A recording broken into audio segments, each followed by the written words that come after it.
Olá, gente. Bom dia. Tudo bem com vocês? Eu estou bem e feliz por mais uma vez estarmos juntos e aprendermos um pouco mais sobre a palavra de Deus. Lembrando que nós nos dispomos aqui durante essa semana, falarmos sobre algo muito importante na vida de todos nós, que é o cuidado uns com os outros, o cuidado mútuo, né?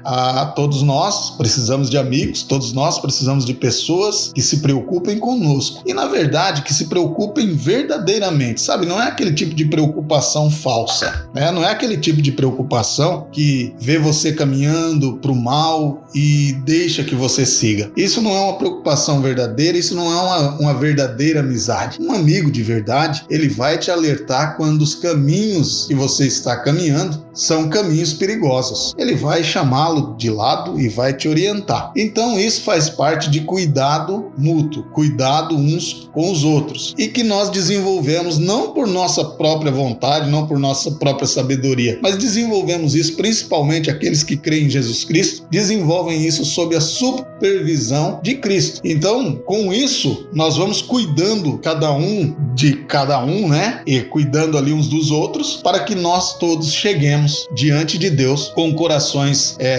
quebrantados e corações que agradem a Deus. E nós estamos fazendo isso aqui no texto de Gálatas, capítulo 6, os versos 1 e 2. No encontro passado, nós falamos sobre o ser surpreendido em alguma falta. Hoje, nós vamos para a segunda parte desse texto. Olha só, Gálatas 6, verso 1. Irmãos, se alguém for surpreendido em alguma falta, nós tratamos no encontro passado, segue o texto: vós que sois espirituais, corrigi-o com espírito de brandura e guarda-te para que não sejas também tentado. Hoje nós vamos falar da parte B desse texto e vamos falar sobre o tipo de correção e as pessoas que estão habilitadas a fazer essa correção. É interessante pensar que, às vezes, algumas pessoas não ajudam os seus irmãos em Cristo ou seus amigos porque não se sentem capazes de ajudar. Então, com base nesse texto, o que é que nós devemos olhar? Olhando para esse texto aqui, que está expresso no verso número 1, e pensando na situação, algumas perguntas elas vão aparecer para nós. Então, o que faz aquele que vê o amigo que cai? Qual a atitude nós devemos ter com aqueles que são apanhados em alguma falta? Qual é a obrigação que nós temos com aquele que tem falhado ou que falhou? E qual a responsabilidade que a igreja, como um grupo, tem com relação àquele que pecou, àquele que foi apanhado em alguma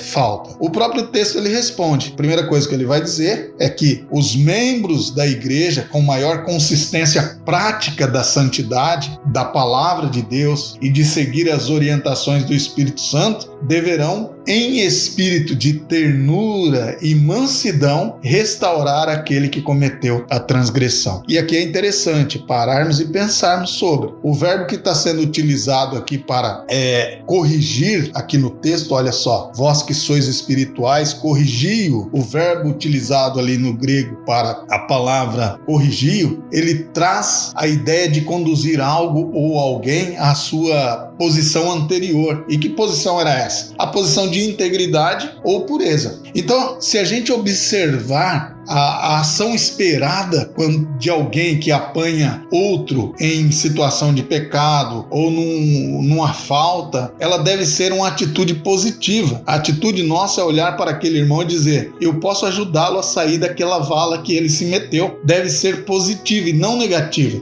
A ideia é de ajudar e não de prejudicar. Então, assim, talvez a melhor ideia aqui eu preciso tratar aquele irmão como eu gostaria de ser tratado se eu tivesse caído. Eu gostaria de ter alguém que me estendesse a mão e me ajudasse a sair desse lugar. E então, o texto vai dizer aqui que é importante que nós tenhamos a postura de cuidar desses irmãos, ou chamar a atenção desses irmãos, ou trazer esses irmãos corrigindo-os em brandura, ternura, mansidão. Agora, é também importantíssimo observar que o texto diz que nós devemos ter brandura, ternura e mansidão, mas não podemos deixar de fazer a correção, porque quando nós nos negamos a corrigir aquele que está num caminho para a morte ou para um problema, nós estamos também, em incorrendo em pecado, porque poderíamos ajudar a evitar aquele problema e não o fizemos. É mais ou menos assim: estou numa pista de mão dupla e alguém está no sentido contrário ao meu, e olhando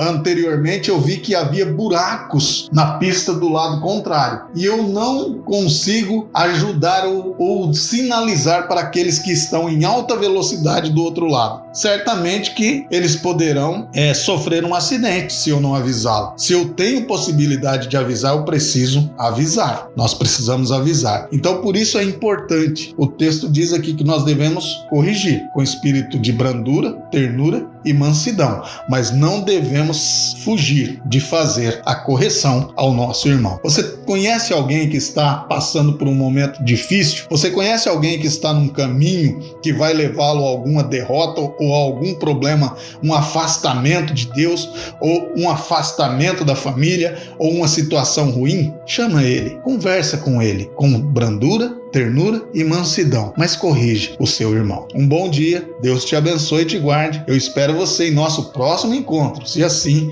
o Senhor nos permitir. Um abraço e até lá!